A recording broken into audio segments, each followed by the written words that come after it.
Welcome to Faith and Politics, a show dedicated to discussing issues surrounding the intersection of church, state, and politics, and the examination of whether you're allowing your faith to shape your politics, or are your politics starting to shape your faith? In other words, what do you do when God and government come face to face? I'm your host, Orlin Johnson.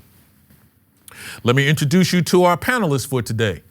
First, we have Dr. Andrew Polk, who's a professor of history at Middle Tennessee State University and the author of the critically acclaimed book, Faith and Freedom, Propaganda, Presidential Politics, and the Making of an American Religion. We have with us Ms. Melissa Reed, who's the Director of Government Affairs for the North American Division of the Seventh-day Adventist Church. We have with us Ms. Bettina Krause, who's the editor of Liberty Magazine. And we have with us Ms. Jennifer Woods, who's the General Counsel and Director of Public Affairs and Religious Liberty for the Lake Union Conference of the Seventh-day Adventist Church. Great having you guys here with us and looking forward to our show today. You know, one of the things that we are starting to see in the K through 12 education organizations is this infusion of a curriculum that seems to have religious tenets that are combined with what we would call regular academic tenets. There's a coalition of legal organizations that recently in a Texas school district wanted to reject the adoption of a recently approved state curriculum that heavily is infused with references of Christianity and biblical teachings. This organization has fought for religious freedom for a long period of time. There are also a number of pastors that are a part of this particular coalition, and they are pushing for the idea that this curriculum that's known as the Bluebonnet curriculum will be something that can be used to educate our children and to also bring in religious tenets all at the same time. You know, when you take a look at what's going on in Texas and a number of other states, we have a group that will say, please bring religion into the school. Then there's a similar group of another group of pastors that will say, please keep religion out of the school. And now in Texas, we find ourselves in a system where we can't tell which way we want to go with this. You know, when you hear this happening and you are wondering which way to go, Bettina, I don't know where we're supposed to go next. Is this a good thing? Is this a bad thing? I love religious principles. It's good for our children, but this is public school. But then again, it's Texas. What are we missing here? I think the short answer to that question is it's a bad thing. I mean, this is a really superb example of why the government should stick to governing and stay out of the business of teaching religion. Quite simply because this is a really bad curriculum just on so many different levels. I mean, even from, a simple educational value of it, it is not a good curriculum. But for me, as someone who deals with religious liberty issues all the time, the biggest red flag is that this is clearly intended not to provide sort of historical, cultural education. It is really intended to provide Christian religious instruction. Mm. And how do we know that? We know that because so many of the biblical characters and stories that this curriculum portrays is doing so through the lens of 21st century Christianity. I mean, glaringly. So you have Solomon's Temple, which, is portrayed as kind of this Sunday morning church where people gather to worship and sing, not as a place where priests are sacrificing animals. So, we need to dig behind what this is and name it for what it is, and that is an attempt to coercively introduce religious instruction that favors a particular religion. Orlin, I completely agree with Bettina's perspective there as far as, I very much value religious education by parents to their children in a church setting to young people as well. And, I want to say I've benefited from those sorts of, that type of religious education, but completely agree that the public school system is not the appropriate venue for this type of instruction. I do want to say that I find it ironic that some of the legal organizations that have threatened, lawsuit if various school districts implement or choose to make use of this curriculum are the very same ones that are defending Montgomery County, Maryland's right, as far as public school system, to require teaching on LGBTQ rights, sexual orientation, gender identity. I think that's just an example of the cultural wars that we're experiencing, and I think both are inappropriate. We don't think that it's an appropriate venue for the public school system to indoctrinate children in a particular religious or faith tradition, and we certainly don't think it's appropriate to require instruction on the morality of same-sex marriage or gender identity issues. So just a little irony there. Well, I think it's even more ironic than that, Melissa, in that, right, I'm here in Tennessee, and the same thing has happened in Texas, that the sixth grade curriculum is ancient history, where they learn, say, the pillars of Islam, right? Well, these organizations are saying, right, in a historical context, as Bettina said, right, clearly historical context of development of a religion and a religious studies measure. And yet if my kids understand about another religion, that's proselytizing and they don't need to have it. And then at the same time insisting this is a curriculum that is just broad enough for everyone, is just using biblical examples, is just insane on its face. I can't even take it seriously.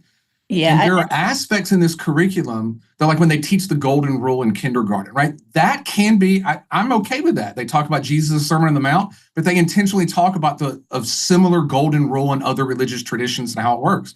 And yet later on in the year, they have a unit on painting and landscapes, and it's all focused on scenes from Genesis. Like, you can't do these at the same time. You're giving up the game here. It's just, there's no way I can find a justification for this being broadly relevant to all people from all backgrounds. It doesn't fit. Yeah, I find it very disingenuous when the state says, oh, this is not providing religious instruction. We're just teaching about different religions, and we talk about all these different religions. But as you said, Andrew, like, they might mention it in passing, but that does not, meet the test of, like, are they really teaching broadly about religions and different faiths, or are they really trying to push a Christian agenda, right, as far as what is fact and what is science? Can I just throw in a plug here, though? If they were really intent on providing quality religious literacy for students, that's a fantastic thing, because it provides a window into so many different aspects of history and culture. The problem is not with teaching religion, it's the way it is taught. And that's, I think, what we're all concerned about here. Well, the big question, too, to some degree, is most of these institutions at a state level will sometimes give you the opportunity to opt in and opt out.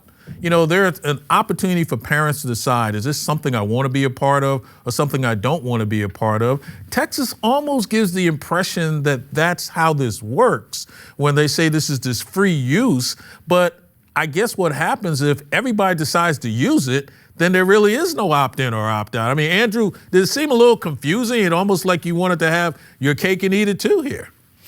Yeah, I think it's just rhetorical cover. It is the idea of how have these cases been brought about before, what got people, so we're just going to say the words beforehand to try to cut it off. I can't see an understanding of this, right? It is free curriculum to use, but if the teacher is using the curriculum in the classrooms, that's different than we have a one event opt-out, right? My third grader can't opt out of third grade ELA. If you're going to use this curriculum, they're not going to learn English language arts. What does that actually mean if this is a curriculum that's going to be used by the teacher teaching the kids, right? That is another direct state employee. That has been the crux of the legal matter of this. When you represent the state, when you're in the classroom teaching the kids, you're teaching this curriculum, you're teaching the curriculum. The state is teaching the curriculum. I just can't see a justification for it. But Melissa, this is the tricky part of this. If in the state of Texas, if in that community where you have individuals who are elected to be on the school board, that the community from a representative standpoint thinks that this works for them, does that make this okay now? Well, I think we always want to think about the minority perspective, right, in a society. And that's something that we always want to protect. We don't have to work to protect the rights of those that agree or are part of a predominant religious community. So I think that there's that component, right, that we always want to make sure and stand up for minority right perspectives. I think also, as we've been saying so far, this is just the inappropriate venue. And I guess I haven't heard a good argument from parents who are concerned by, the ideology that is being, is permeating their children as they're being raised. I completely understand those concerns, but I haven't heard a good response as to why are you not taking on this role yourself? Why is your church not taking on this role itself? Why are you looking to the public school system to offer this instruction? And so, yeah, I just feel like it's the inappropriate venue. I think we all agree this is not the right place to be teaching about religion or the Bible, but even, based on what we're seeing, how they're teaching the Bible is inaccurate, is shallow, is very narrowly, one-sided. So they're doing a poor job of even teaching the Bible, which they're not supposed to be doing within this public school setting. You know what we need to do? We need to actually dig underneath the surface and name what is going on here. And that is a fundamental misconception about what America is. And this is simply a symptom. It's a symptom of folks who just assume that America is a Christian nation. And it's not. You asked, Orlin, whether if a majority in a certain area gets to dictate, the religious tenor of a school curriculum. I mean, Justice Sandra Day O'Connor said once, we do not count heads when we implement constitutional principles. And this is a constitutional principle that America is based on the idea of secular governance, that we don't favor one religion over another. And this curriculum is a symptom of a fundamental misunderstanding of that fact. But as we see our society, Jennifer, and even the courts getting to a point where they're like, send it back to the states. Let the states make the decision on this. I mean, we are pushing almost away from being the United States of America and going back into a confederation of states that just happen to live within a border of what we call America. This seems like this is where we're going. Let the states make the call. And this sounds like this is what Texas wants to do. I mean, Jennifer, what's really wrong with that? I mean, we see it all across the board, right? We have Texas with this Bluebonnet curriculum. We have Oklahoma with the religious charter school. Then we have Maryland, Montgomery County with the LGBTQ curriculum that they're not allowing the opt-out for as well. And so, I mean, it's clear to see that there are all these, the education that you're able to get is so dependent on where you are. And, the rights that you have as a parent to be able to opt your children out are dependent on where you are. That's a problem, that you have different basic rights depending on your jurisdiction within the United States. No, but Tina, how do we get to a final solution on this? Is there a way to bring this all home? Or is this something we're just going to keep talking about every other year for the rest of our lives? My crystal ball is a little cloudy at the moment, but I would say we're going to keep talking about this. I mean, it's a perennial issue. It's been a perennial issue since year dot when our Constitution was instituted.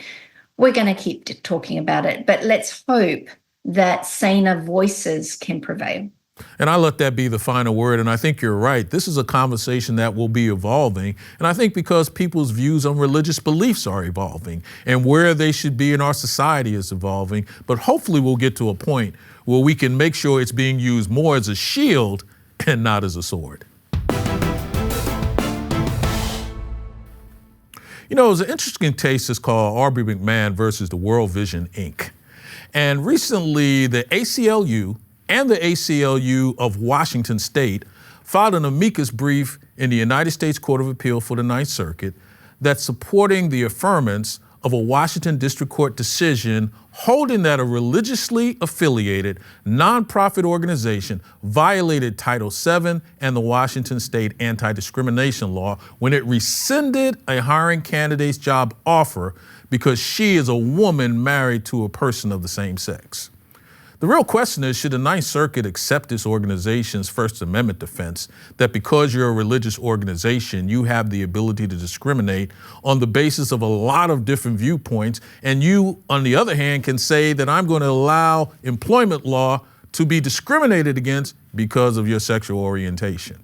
Now, on one hand, we look at this and we say to ourselves, well, this is something that, if you're a religious organization, you should be allowed to do what you want to do. But when you start to step into protected classes, like race and color and national origin. The real question is, has the religious organization gone too far? You know, Jennifer, when you take a look at this particular case and you say to yourself, is this really something that we can say that because of the lifestyle of this individual, they should not be in this position, and you actually make a job offer to this individual and then you end up rescinding it afterwards? Does that really have any play in this? Or is it simply, I should have dug deeper into your personal life? Or is this something where we're saying that this is a violation of the law in some form or fashion? When I look at this case, I look back to, the background, like what actually happened, right? We have World Vision here. They are a Christian organization. And when they interviewed Miss McMahon, she agreed to their statement of faith. She agreed to abide by this code of conduct. And she knew that the code of conduct also reflected the organization's views on traditional marriage, right? And it was only after she was offered the job that then she tells them, hey, actually, I don't adhere to your code of conduct, right? So there's a little bit of, to me, disingenuousness on her part by saying, yes, I agree to all these things, but actually, no, I don't.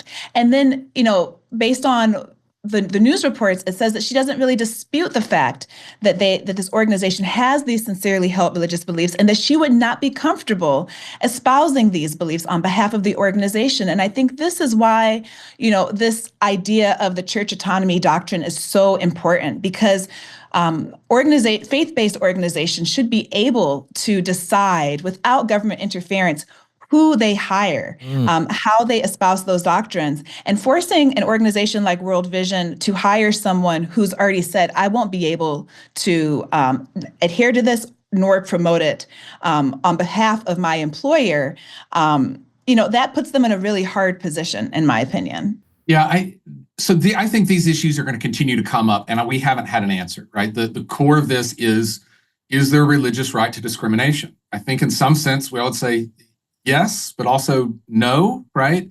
The difficulty here is this seems to be something that is in the kind of the muddy middle ground, right? You can go to Green v. Connolly, where the U.S. government said, no matter what your religious beliefs are about race, specifically segregation, if you are a nonprofit organization that has government sponsorship, you can't segregate. And the first ones the IRS went after was Bob Jones University, a preeminent evangelical university. It's been argued by historians, I think pretty convincingly, that Paul Ryrich and others, the movement of the moral majority religious rights started because of Green v. Connolly. So is there a difference between a sincerely held religious belief that I say races should be segregated, or a strictly held religious belief that I think your sexual orientation means that you can't? I don't think it's purely apples and apples, but we have not figured out which way that leans. And I think it's really difficult. So I don't know where these go. Jennifer made an excellent point about the details of this specific case.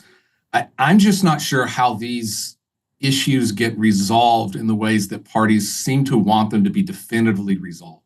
But I'm also not a legal expert, so maybe the law has more to say on that. Bettina, but the struggle with all of this is, and I think, Andrew, you really hit the point, religious organizations really want the power to discriminate. When we talk about exemptions, when we talk about carve-outs, in other circles, that's just called discrimination. The idea that I get to pick who comes to do what I would like with me, has to look a certain way, act a certain way.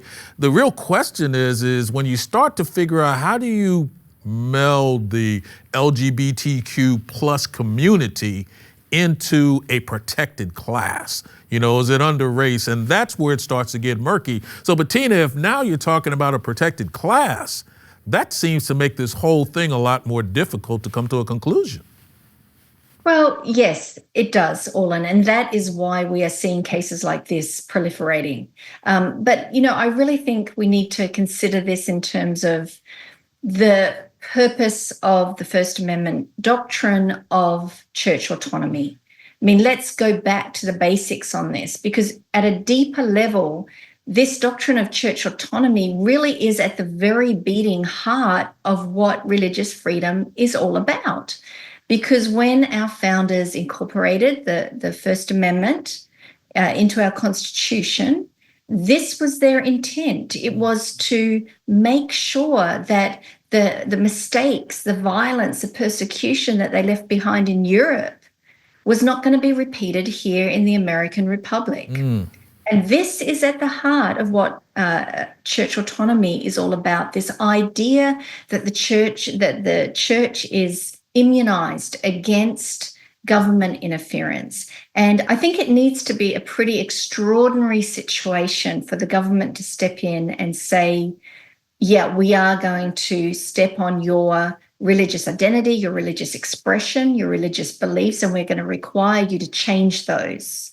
I think there are ways in which anti-discrimination law can accommodate both sincerely held religious beliefs about human sexuality and very robust protections for LGBTQ folks. These are not mutually exclusive.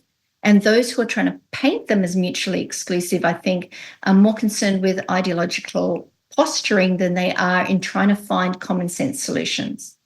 You know, Arlen, my heart really goes out to World Vision these days because they're getting, they're having challenges as far as being able to uphold the standards of their organization with their hiring practices. Again, as Jennifer pointed out, they're always very upfront with, job candidates about what they expect from employees, their own particular mission and faith, what motivates the work that they do. And then, of course, we're also seeing they're having challenges with funding issues with USAID. So my heart really goes out to World Vision right now, particularly because they do so much good work in the community. And so I think, as my fellow panelists have really alluded to, is this is really looking at do religious organizations, faith organizations benefit a community in a way that we want to protect their autonomy, right? And I think that that's what we're seeing. We talked before about, sort of the attitude about religion and people of faith, particularly Christians, has really changed or is changing here in the United States. And I think that there's less and less sympathy or empathy for religious organizations and them being able to adhere to their mission and to their values. Do we want, as a society, for them to continue to provide the services and to be able to be allowed to flourish in the community? My answer certainly is yes. Well, Jennifer, there's two thoughts on this. One is that this is obviously a tactical play with the idea if you can get something to be normalized. A colleague of mine used to say that what one generation tolerates, the next generation embraces. But on the other hand, in the Ninth Circuit, we saw even in the Huntsman case where they were talking about tithe and offering and the LDS church, that the Ninth Circuit ran so far away from the autonomous church doctrine that they decided that case on a question of fraud. So it almost makes me wonder, are courts even trying to get away from the idea of supporting how autonomous churches should be? Because either they really don't want to get into that argument or they're not sure how strong that argument may be. I'm not really sure. Yeah, and I agree. I think that, there looks like courts may be trying to step away from this a little bit, right? And even the argument was made as far as, let's look at the job, right? This is a non-religious job that she applied for, so we shouldn't be applying this doctrine to the same extent, right? But, if we also look at the Ninth Circuit, they recently ruled in favor of the Intercollegiate Athletes Association, right? The Christian Athletes Group. So even in circuits that may not seem as friendly towards religion or, the church extension doctrine, I have faith that they're going to apply the law even-handedly, hopefully, in this case. I think one aspect of this that at some point is going to have to be resolved, I'm not sure it is in jurisprudence, is that so if we talk about church autonomy, is there a difference between, say, the Southern Baptist Convention being told you have to hire a gay pastor and a religious nonprofit that says they're faith-based, but they clearly say we're not the church to withhold like doctrinal issues that come from the religious side? And is there a difference between not hiring someone to be an associate pastor as opposed to an associate director of marketing or something, right? So the church autonomy thing, I think Bettina's exactly right, is standard. I'm not sure that applies always to a faith-based organization because it depends how that faith, quote unquote, faith-based seems to be defined differently in different contexts. And that's where I'm not sure legally church autonomy always applies in these situations. You know, Orlin, I appreciate Andrew bringing up that point, because it's one that I've heard frequently, and we know that it's one that courts are wrestling with as far as, sort of lower tier workers, and if that makes sense to apply the same standards. You know, I work at the North American headquarters of the Seventh-day Adventist Church, and it's been interesting in the conversations that I've had with people who are not in pastoral roles, and I think specifically of our IT department, and how they very much view the work that they do for the church as a ministry, as a service. And they, we talk about what they could be making if they were working in the secular work environment, with their skill set. And so I think absolutely the standards should exist across the board. And I have to let that be the last word, and I think that's right on point. The idea that many religious organizations believe that everything from the top to the bottom is considered part of the mission and the ministry. And if that is the case, then these rules and regulations will be clear. But I think that's what the court is grappling with, because society doesn't necessarily agree. Hey, Andrew, tell me something I don't know. Orlin, did you know that Greenland is trying to join FIFA, the International Soccer Organization? They love football. They have not been able to join right now because they're not a sovereign nation. But for years and years, over 2 decades, FIFA told them, you can't join us because you can't grow grass. One of the aspects was they had to have a real grass field for official tournaments. And in Greenland, there's too much permafrost. They can't grow it, so no soccer for them. Did not know that, Andrew. Jennifer, tell me something I don't know. Sure. Since we were just talking about a case based out of Washington, did you know that Washington is the only state that's named after a U.S. president? I'd heard that maybe once before. But Tina, tell me something I don't know. Did you know, Orlin, that Michelangelo, the famous sculptor, made a real biblical blooper when he created the sculpture of Moses? Unfortunately, he read an interpretation of the verse that said Moses's face shone after seeing God, with the interpretation of his face was horned. So he created a sculpture of Moses with 2 prominent horns. Melissa, tell me something I don't know. All right, Orlin, we talked about the Bluebonnet curriculum.